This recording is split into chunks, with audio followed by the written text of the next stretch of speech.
Á annan tug barna þarf að vera undir eftirliti ævilangt eftir matareitrun á leikskóla í haust. Sóttvarnalæknir segir þau sem reka leikskóla ábyrg fyrir að veita matráðum fræðslu matvælaöryggi. Tugir líka hafa fundist undir húsarústum á Gaza frá því vopnahlé hófst. 18 ára stúlka sem flúði hingað frá Gaza óttast að daglegt líf þar verði aldrei samt á ný. Gríðarlegt tjón varð á raflínum á Suðausturlandi í ísingarveðri í fyrrinótt og raflínan í Stöðvarfirði stórskemmdist. Línumenn Rarik unnu þrekvirki við að koma rafmagni á að nýju og verkstjórinn líkir þeim við hetjurnar í Hvolpasveitinni. Algengt er að grunnskólanemendur hrópi fúkyrði að kennurum og beiti þá ofbeldi. Þetta segir skólastjóri sem kallar eftir að foreldrar treysti kennurum. Vegagerðin kannar nú jarðveginn í Efri Laugardæla eyju í Ölfusá þar sem reisa á stólpar nýrrar Ölfusárbrúar. Framkvæmdir við brúna eru á áætlun.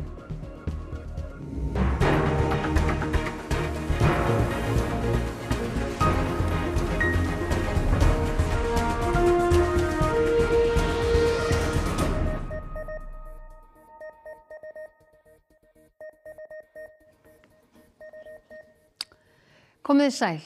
Meira en helmingur þeirra barna sem fengu matareitrun á leikskóla í haust er enn undir eftirliti lækna.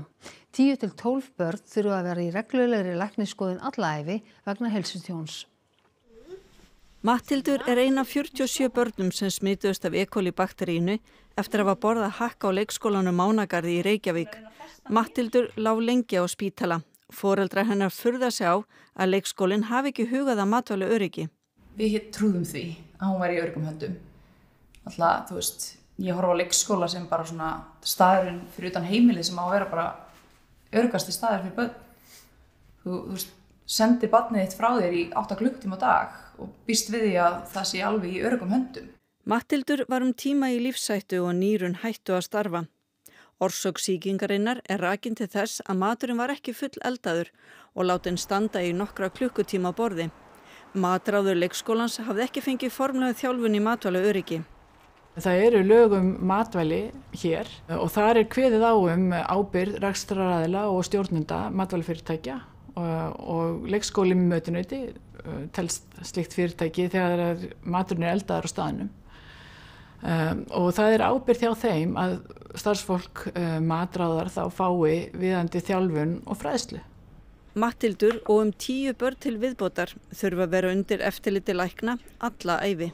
Maður að vonast til þess og hún þurfi hvorki langtíma skilun eða nýra ígræðslu sem hvort tveggja það meðferð við lokastigs nýrnabilun en það bara tíminn sem getur sýnt fram á það hvernig fer að sjálfsögðu.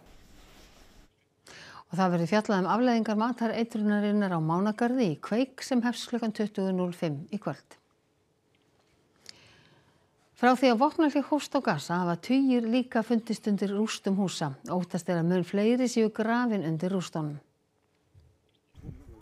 أنا بدور لأولادي قاعد أواعي من تحت الرضم بطلعوا لي مواعي عشان يلبسوا. بنطلع حاجاتنا وأغراضنا مطلع حاجات وحالتنا حالة. Flíkur og persónulegir munir eru ekki það eina sem leitað er að. Talið er að alltaf 10.000 lík séu grafin undir rústunum. Frá því vopnahléið tók gildi á sunnudag hafa tugir líka fundist. منذ الأمس تم تلقي 150 إشارة من المواطنين بوجود جثث متحللة تحت ركام المنازل. Sneisafullir vörubílar með mat og hjálpargögn streyma nú loks inn á Gaza. En betur má ef duga skall. بعد 7 شهور أول مرة أستلم سلة غذائية من مندوبين الوكالة. الحمد لله أول شيء خلصت الحرب نتمنى بس مساعدة بس مستشفرتونا إنه نحصل يعني على بيوت كانت أول ونحن ولا عندنا خيام ولا عندنا أي شيء. 3 مرات ما خدتش ولا شيء. فرش من الفرشات أولادي ما خدتنش. أواعي أولادي ماتوا من السجعة. معيش إن أشتريهم جاكيت لأنه حتى حق الجاكيتات ما يقارب 200 شيكل. Right now we're focused on bringing the supplies in that have been stuck outside of Gaza for several months. We have thousands upon thousands of trucks of food aid, of flour, and of basic shelter supplies and clothes and tents, blankets, things of that nature that people have been waiting for several months. Á meðan vopnahléið heldur getur fólk ferðast Gazasvæðið áhyggjulaust. Börn eru jafnvel farin að leika sér á götum úti eftir að sprengjurnar þögnuðu á sunnudag. The international community can't take this deal for granted. We have to work together in the international community, all of us, to make sure that both sides understand that it is the will of the international community for this deal to continue and for sustainable peace to be reached in Gaza. Ólöf Ragnarsdóttir, þetta viðkvæmt ástand. Hefur vopnahlið haldið? Það hafa minnsta kosti ekki komið fram ásakanir annað fyrir utan á samfélagsmiðlum í gær. Þar gekk myndskeið sem á að sýna Ísraelsher skjóta til bana lítinn dreng og mann sem reyndi að koma honum til hjálpar. En það hefur ekki verið staðfest svona nákvæmlega hvenær það myndband var tekið. En Ísraelsher hefur á meðan sannarlega hert árásir á Vesturbakkanum. Það voru minnsta kosti 9 voru drepin í Jenin á Vesturbakkanum svona síðasta sólarhringinn ásamt því að ísraelsk landtökufólk hefur verið að ráðast á palestínsk þorp á Vesturbakkanum. En hvernig það? Til dæmis fólki á Gaza vongott að þetta vopnahlið haldi? Já, það virðist vera það svona almennt, en kannski það einmitt bara það von sem fólk að halda í að því að þau eru loks núna að upplifa smá grið og frið frá linnulausum árásum í meira en heilt ár og við ræddum við 18 ára stúlku frá Gaza sem kom hingað til lands og hún að minnsta kosti auðvitað vonar að vopnahléið haldi en á sama tíma þá óttast hún að afleiðingar stríðsins séu bara það alvarlegar og miklar að lífið þar geti hreint aldrei orðið það sama á ný. Asil al-Masri bjó á Gaza og var á loka ári í menntaskóla þegar stríðið braust út. Á 10. degi stríðsins gerði Ísraelsher loftárás á heimili hennar með þeim afleiðingum að foreldrar Asil og eldri systir létust. Asil missti vinstri fótinn í árásinni. I still not over it, yeah. I don't think I'm going to be over it, yeah, because I saw my sister beside me, and then I found out, no, she's dead, yeah, the 3rd day. Asil segist vongóð að vopnahléið haldi. I think, yes, maybe, because there's nothing else to destroy, so, yeah, maybe, and because, they are doing the rules right now. Asil bjó í Al-Fukari sem nærri landamærum Gaza og Ísraels. Þar blasir nú við mikil eyðilegging. There's nothing because if you saw Rafah pictures, there's nothing. Because the street of my sister's house, it used to be colorful and stuff, but now when I look about it, I had a picture on my phone, it's not the same, or I couldn't recognize that it's the same place. Alþingi veitti Asil ríkisborgararétt skömmu fyrir jól 2023 og hún býr með bróður sínum sem hefur búið á Íslandi frá 2017. Hún fekk gervifót frá Össur og stundar nám við kvennaskólan. Good. I'm going to school right now and I'm learning the language. I'm making friends. Hún efast þó að daglegt líf fólks á Gaza verði nokkur tíma eins og áður. I'm not really sure how they are going to rebuild it or how they are going to deal with their deal with daily kind of routine and how they are going to return to it. Rýmingu og hættustigi vegna snjóflóðahættu í Neskaupstað og á Seyðisfirði hefur verið aflétt. Hátt í 200 manns geta þá snúið aftur til síns heima. Í morgun kom í ljós 3 meðalstór flóð ofan við Neskaupstað úr Skágili, Nesgili og Bakkagili sem hafa líklega fallið í gærkvöld.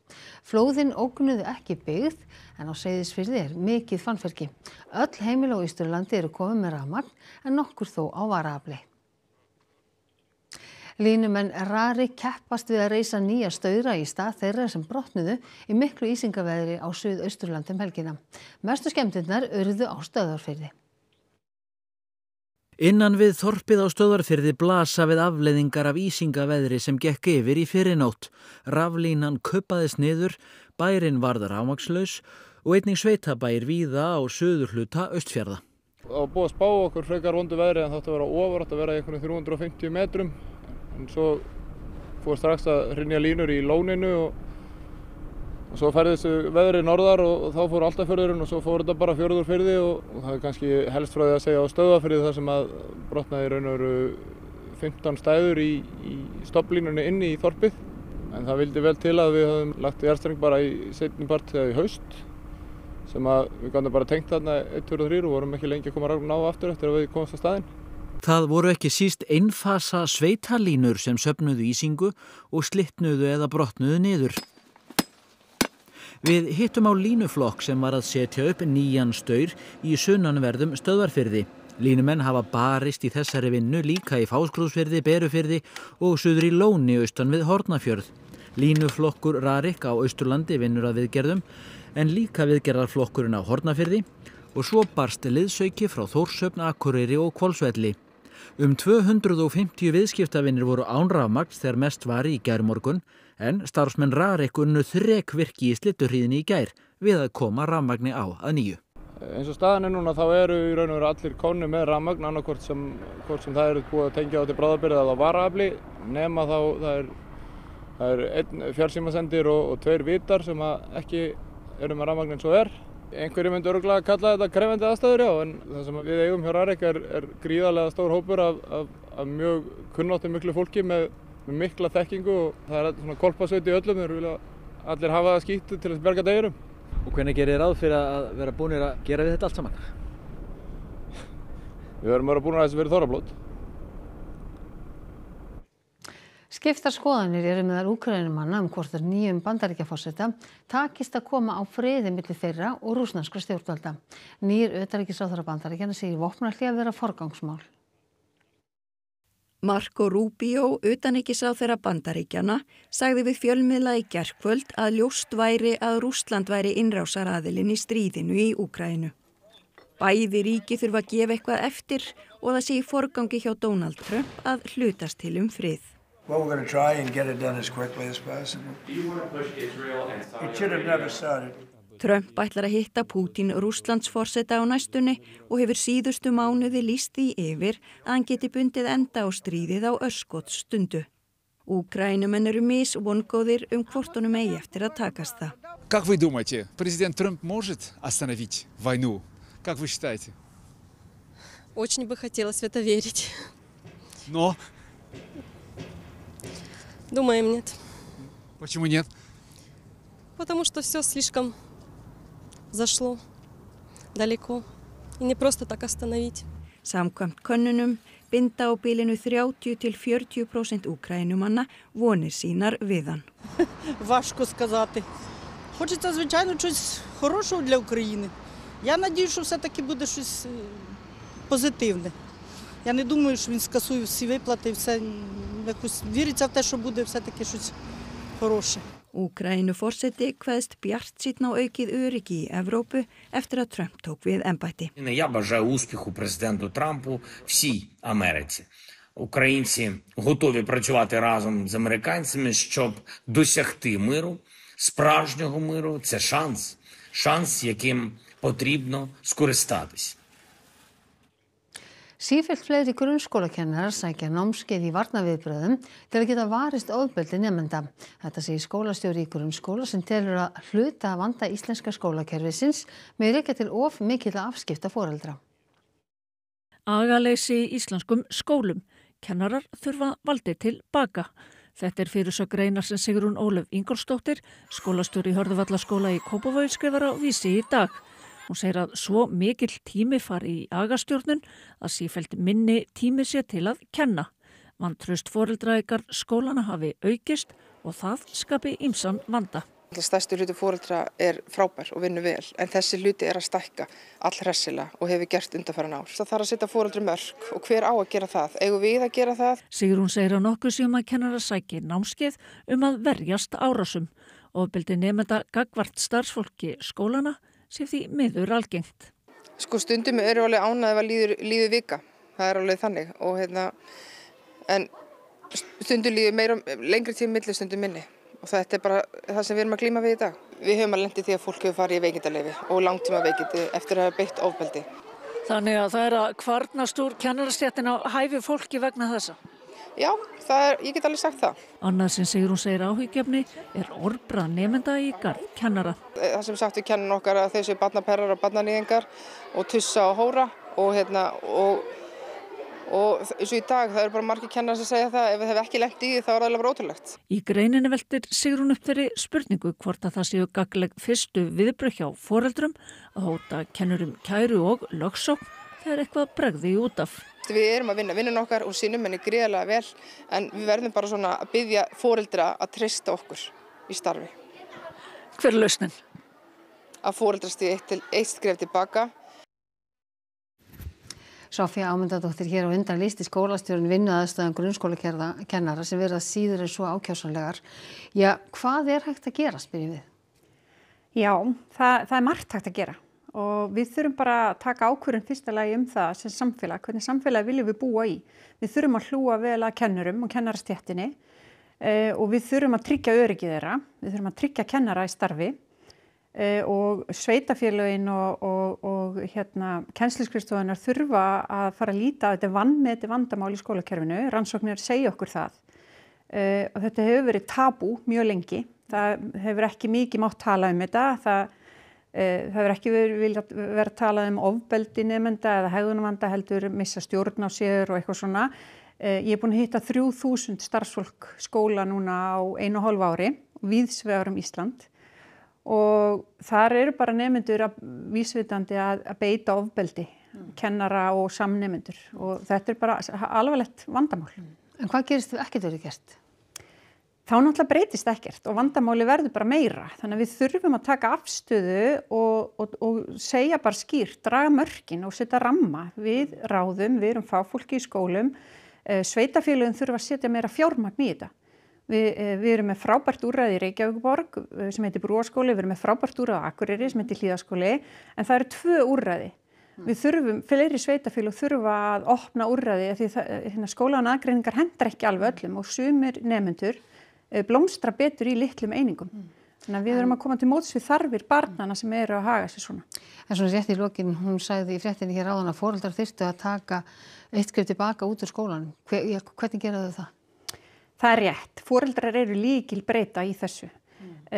Foreldrar verða að treysta skólasamfélaginu og kennurum. Við höfum frábæra kennarastétt á Íslandi. Þetta er fagfólk í sinni grein en því miður fækkar þeim að því að foreldrar eru að stíga svolítið inn í skólana allt til að vera í samstarfi og hjálpa til og allt það en passa svolítið kannski umræðina heima fyrir. Hvernig taliði kennarana og skólana og ef að barnið gerir eitthvað, barnið þitt gerir eitthvað, ekki fara í vörn og vera jarðýtu foreldrin sem ítir öllum hindrunum í burtu. Leifum þeim að takast á mótlæti og hjálpum þeim að læra það sem er rétt. Hvernig við viljum að fólk komi fram, það er aðalatrið. Soffía Ámundadóttir, takk kærlega fyrir að koma hingað og útskýra þetta fyrir okkur. Og við snúum okkur þá allt öðru. Í dag var byrjað að flytja rannsóknarbúna vegagerðarinnar með pramma út í Eyju í Ölfusá. Þar á að rannsaka samsetningu jarðvagsins og hvernig hann hentar fyrir 60 metra háan brúarstólpa. Það er mikið að vera hér á Austurbakka Ölfusár í dag og allt tengist þetta byggingu nýrar brúar yfir Ölfusá. Já, hérna er verið að flytja tækjabúna hérna út í efri Laugardalseyju til að fara þar í jarðvegsrannsóknir vegna hönnunar hérna á miðstöpli brúarinnar sem að hérna rísa. Reyndar stóð til að fara fyrr en vegna mikillar vatnsæðar í Ölfusá þurfti að bíða með verkið. Búnaðurinn var fluttur á pramma og með honum á rannsaka samsetningu jarðvegsins og hvernig hann hentar fyrir 60 metra háa stólpan sem þar verður reistur. Höskuldur segir að framkvæmdir séu nokkurn veginn á tíma en gangi áætlana eftir verið opnað fyrir umferðum brúna árið 2028. Við erum að vinna hér að vegagerð hérna fyrir austan ána. Og eins er verið að vinna við hönnun þessara mannvirkja sem að koma hérna, það er þá brúin hérna, til þess að hafa allar áætlanir gengið eftir. En farið svo þessar jarðvegs rannsóknir sýni að jarðvegurinn á eyjunni, ég hendi ekki fyrir þessa tegund mannvirkis, hvað gerir þið þá? Já, við höfum nú enga trú á því. Það var áður búið að fara hérna í rannsóknir, þannig að núna er bara að vera að rannsaka þetta með meiri nákvæmni heldur en áður og sömulegist þá að undirbúa þá hönnun nákvæmlega samkvæmt því sem að niðurstaða þeirra gefur til kynna. Bergsteinn, hvað ætlið þið að bjóða upp á í Kastljósi kvöldsins? Við ætlum að ræða Donald Trump sem tók við embætti Bandaríkjaforseta á nýjan leik í gær og hann lætur hendur standa fram úr ermum eins og fram hefur komið. Hann ekki alveg jafn svona óskrifað blað og hann var þegar hann tók við völdum fyrir 8 árum síðan og við ætlum að ræða kjörtímabilið framundan og samkrull hans við tæknirisana líka við þau Silju Báru Ómarsdóttur, prófessor í stjórnmálafræði og Berg Ebba Benediktsson rithöfund. Við líka halda áfram umfjöllun okkar kínverskar netverslanir, svo kíkjum við á leikritið Ungfrú Ísland sem var frumsýnt í Borgarleikhúsinu núna helgina. Takk fyrir það, missum ekki að Kastljósinu að venju. Við lítum hins vegar núna til veðurs. Hæðarsvæði stjórnaði veðrinu hjá okkur í dag og var veður af þeim sökum fremur stillt og þurrt á landinu. Ekki að sjá neina úrkoma ráði í kortunum fyrir morgundaginn, en það bætir þó smám saman í vind af suðaustri þegar líður á daginn, þá fyrst vestanlands. En Theodór Freyr Harfarsson veðurfræðingur fyrir nánar yfir horfur næstu daga að loknum íþróttafréttum sem Almar Ormarsson sér í kvöld. Íslenska karlalandsliðið í handbolta mætir Egyptalandi á morgun í fyrsta leik sínum í milliriðli. Vörn Íslands þarf áfram að standa vaktina. Já, reynir bara gríðarlána og þetta verður annars eðlis, eins og segir, það er tölur kílómunur. Leikið var í milliriðlum 1 og 2 á HM í dag og í leik Austurríkis og Norður-Makedóníu var dramatíkin mikil. Og tenniskappinn Novak Djokovic hefur áhyggjur af svefnvenjum barna sinna á opna ástralska risamótinu. Og þá ætlum við að rifja upp helstu atriði fréttatímans. Á annan tug barna þarf að vera undir eftirliti ævilangt eftir matareitrun og leikskóla í haust. Sóttvarnalæknir segir þau sem reka leikskóla ábyrg fyrir að veita matráð fræðslu matvælaöryggi. Tugir líka hafa fundist undir húsarústum á Gaza frá því vopnahlé hófst. 18 ára stúlka sem flúði hingað frá Gaza óttast að daglegt líf þar verði aldrei samt á ný. Gríðarlegt tjón varð á raflínum á Suðausturlandi í ísingarveðri í fyrrinótt og raflínan í Stöðvarfirði stórskemmdist. Línumenn Rarik unnu þrekvirki við að koma rafmagni á að nýju og verkstjórinn líkir þeim við hetjurnar í Hvolpasveitinni. Algengt er að grunnskólanemendur hrópi fúkyrða að kennurum og beiti þá ofbeldi. Þetta segir skólastjóri sem kallar eftir að foreldrar treysti kennurum. Vegagerðin kannar nú jarðveginn í Efri Laugardalseyju í Ölfusá þar sem reisa á stólpa nýrrar Ölfusárbrúar. Framkvæmdir við brúna eru á áætlun. Þessum fréttatíma er að ljúka og nú komið að íþróttum, veðri og svo er það Kastljós. Næstu fréttir eru í útvarpi og sjónvarpi klukkan 10 í kvöld og nýjustu fréttir má alltaf nálgast inn á ruv.is. En við á fréttastofunni, við ætlum að segja þetta gott að sinni, verið sæl.